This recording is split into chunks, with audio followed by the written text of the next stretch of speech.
We like to think of stars as these huge flaming balls of gas that provide light and heat to the planets that surround them. They seem monolithic and eternal, but they're not.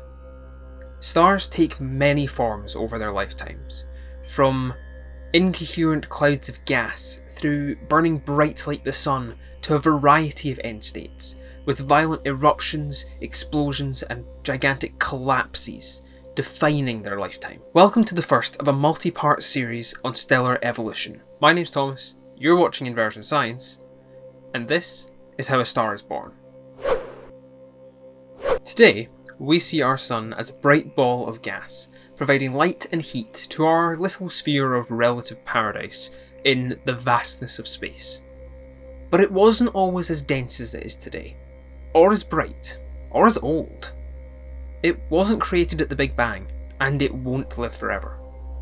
The sun, like all stars, began its life as a cloud of incoherent gas and dust, called a molecular cloud.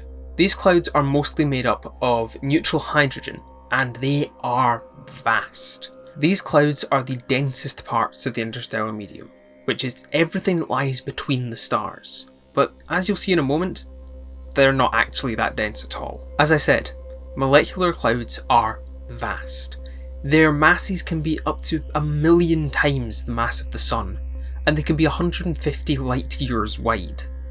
Because they're so huge, despite their gigantic mass, there's normally only between 100 and 300 molecules in every cubic centimetre or milliliter of space. That's less than 1/trillionth the density of the air you breathe right now. Molecular clouds are where stars are born, so they're quite often referred to as stellar nurseries. And if you've seen my video on how physics made it easier to get to Mars, you'll know that we're made of what's left over when a molecular cloud forms a star.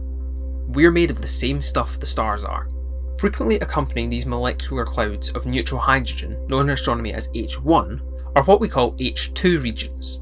These are clouds of singly ionised hydrogen, which are created when neutral hydrogen is ionised by the ultraviolet radiation from young massive stars, spectral types O and B. They can also be created from UV light from supernova explosions nearby.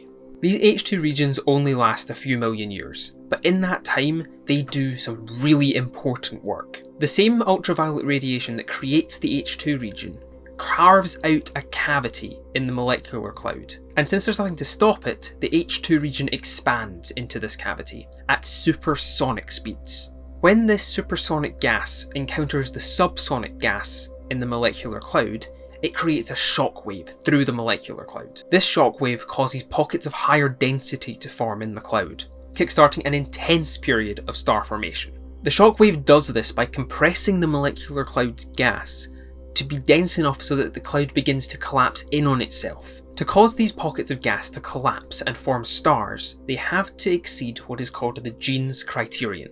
This was proposed by James Jeans, who discovered that for a cloud of a given radius and temperature, there is a critical mass.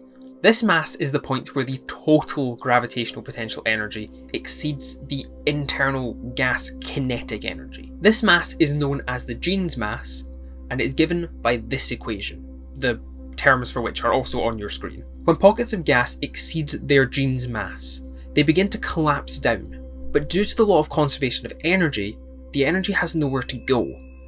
This causes the gas to get hotter, increasing its temperature as the density increases. This sphere of collapsing gas gets so hot that it starts to glow and give out light, but it's not a star yet because there is no nuclear fusion going on. This glowing is only due to temperature.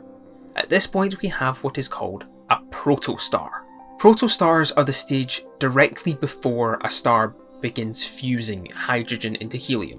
It's right before it becomes a star. As it contracts, angular momentum is conserved, causing the protostar to spin up. This spinning causes strong magnetic fields, creating protostellar winds, and it can also cause jets of gas to be ejected along the rotational axis. These magnetic fields and jets cause the excess gas around the protostar to be flung away, revealing the protostar to external observers. But the protostar isn't finished collapsing yet. At this point, there's not enough internal gas pressure to overcome the force of gravity inwards. So it keeps contracting. More gravitational potential energy is converted to heat, and this heat builds up in the core. The collapse will continue until the gas pressure is enough to balance the force of gravity. And if this temperature is greater than 3 million Kelvin in the core, we get a star.